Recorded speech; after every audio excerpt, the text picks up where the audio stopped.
A última vez que jantamos juntos, houve mais silêncio do que palavras.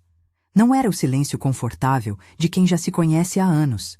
Era aquele silêncio cheio de ausência, onde os gestos pequenos já não encontravam resposta.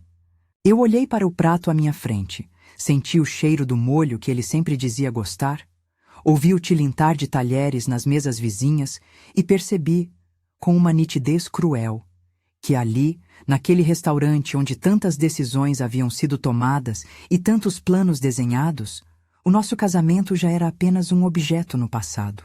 Ele virou a cadeira para a janela várias vezes durante a refeição. O olhar estava distante, como se procurasse algo que não tinha nada a ver comigo. Em dado momento, ele riu de uma mensagem, fingiu que me explicava algo sobre o trabalho e, no fim, disse com uma naturalidade que doeu: "Mariana vai me fazer feliz."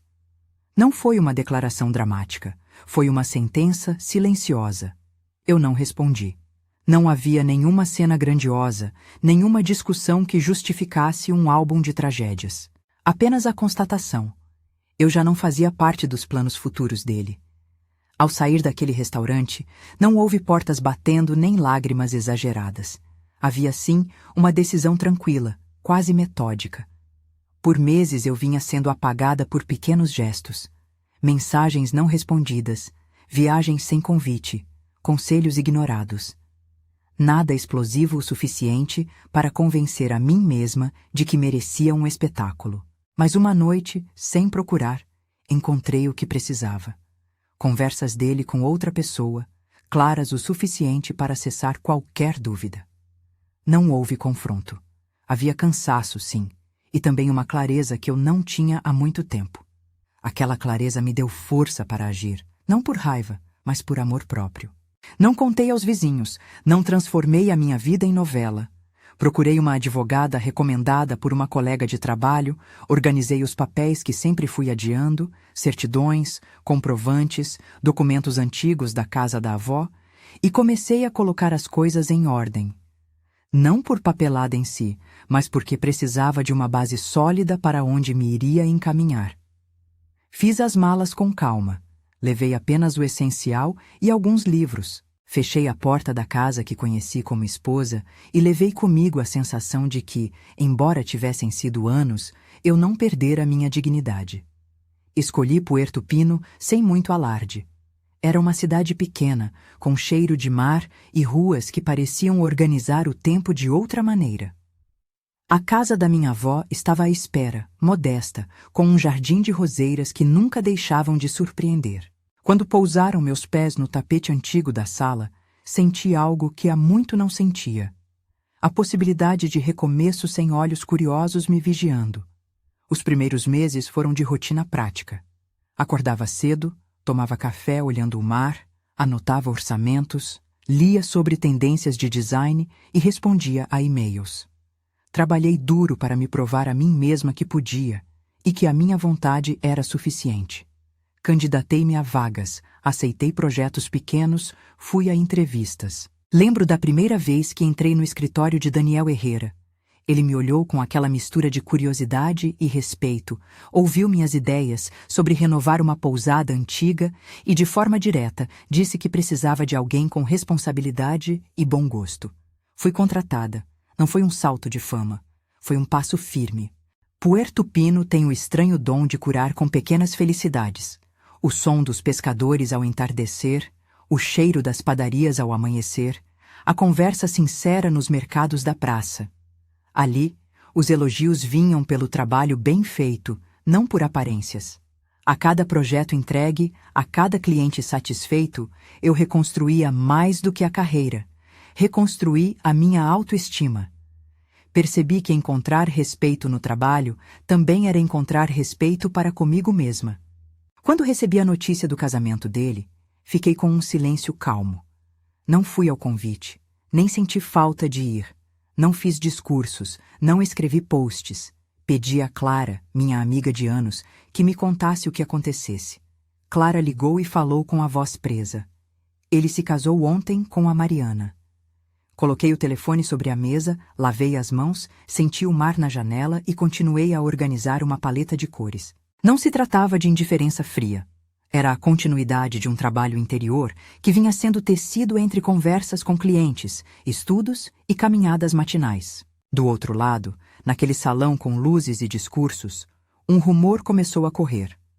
Segundo relatos que chegaram depois, durante um brinde, um conhecido chamado Francisco fez um comentário que ninguém esperava. Ele falou com um tom que misturava surpresa e desabafo, e de alguma forma a frase atravessou o salão como se fosse um projétil. Ela está vivendo de uma herança que caiu assim, do nada, disse alguém, segundo quem ouviu. Não sabemos com precisão as palavras, mas a sensação foi essa. Algo pessoal que virou ruído público. Foi dito, repetiu-se, transformou-se em assunto de mesa, em sussurros nas entradas ao salão.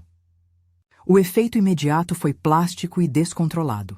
Olhares foram trocados, celulares surgiram como prontidão para capturar qualquer cena, e a tensão que até ali havia sido cuidadosamente escamoteada estourou. Rafael ficou pálido. A expressão dele mostrou que aquela informação, talvez um rumor, talvez uma verdade parcialmente desfigurada, atingiu a imagem que havia construído. Não sei exatamente por que a menção à minha herança teve esse poder. Talvez porque ele sempre precisou sustentar uma narrativa, um poder suave que o colocava acima de pequenas dificuldades. De repente, essa narrativa ruiu entre conversas repetidas e gravações que começaram a circular.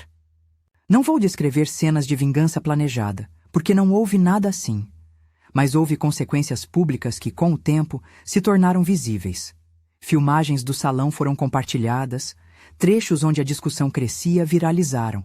Alguns clientes da empresa dele repensaram contratos. Comentários nas redes ampliaram um problema que, inicialmente, era íntimo. Mariana, que até então tinha sido apresentada como a parceira que traria um novo capítulo à vida dele, aproximou-se do anonimato. Desapareceu das fotos oficiais, demorou a reaparecer em eventos, ou ao menos foi o que se falou entre pessoas que acompanharam o desenrolar. Rafael, que sempre lidou com aparências, viu sua reputação sofrer abalos que custariam mais que discursos para reconstruir. Enquanto isso, eu segui fazendo o que vinha me salvando: trabalho e rotina. Ouvi as notícias, li manchetes com a calma de quem sabe que os rumores, quando são movidos por emoção, acabam se autodigerindo. Não senti prazer ao ver alguém envergonhado. Senti, na verdade, a confirmação de que algumas escolhas acabam tendo um preço público. A vida dele seguia seu curso turbulento.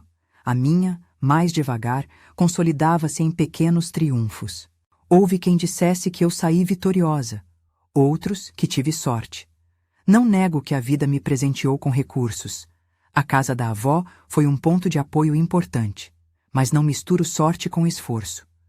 Cada cliente que confia um projeto a mim, cada madrugada trabalhando em uma paleta até perceber que ela fala com a alma do lugar, é fruto do investimento que fiz em mim depois da partida. Aprendi que sair não é fracasso quando é um ato de preservação. É também um ato de coragem silenciosa. Algumas noites, quando o vento traz o cheiro do mar e as janelas ficam abertas, lembro da cena do restaurante como se fosse um quadro. Lembro do som da música baixa, do garçom desenhando no bloco, do detalhe da pulseira dele. Mas não carrego ódio. Carrego uma lição. O silêncio pode ser mais potente do que a histeria. Ao decidir partir sem espetáculo, garanti a minha serenidade e criei espaço para que a minha vida pudesse ser reconstruída em bases mais verdadeiras. O rumor no casamento teve, sim, consequências públicas para Rafael. Perdeu contratos, ouviu críticas que vieram de onde menos esperava, viu colegas se distanciarem. No entanto, a história não é sobre castigo. É sobre a naturalidade das ações e suas repercussões. Escolhas feitas às pressas, baseadas em aparências ou em judícios apressados, têm um custo. A grande diferença entre nós, penso, é que eu quis sempre manter minha dignidade intacta. Preferi o trabalho sério ao espetáculo, a reconstrução à humilhação. Quando penso na fala de Francisco naquele salão, não enxergo um herói nem um vilão. Vejo apenas como palavras têm poder para alterar percepções. Ele falou algo que desencadeou um efeito dominó. Alguém gravou, alguém compartilhou, alguém opinou. A tecnologia ampliou uma cena íntima e transformou a vida de pessoas em matéria pública. Eu poderia ter usado isso a meu favor. Poderia ter entrado em debates, poderia ter feito publicações inflamadas. Optei por não alimentar o barulho. Minha escolha foi manter a compostura e deixar que o tempo e o trabalho falassem por mim. Recomeçar não foi instintivo. Foi um plano que envolveu medos, tratamentos de autoimagem que eu não precisava, conversas terapêuticas, amizades que me sustentaram e noites de incerteza. Lembro dos primeiros contatos com fornecedores, das frustrações quando um material não chegava, das noites em que duvidei da minha decisão.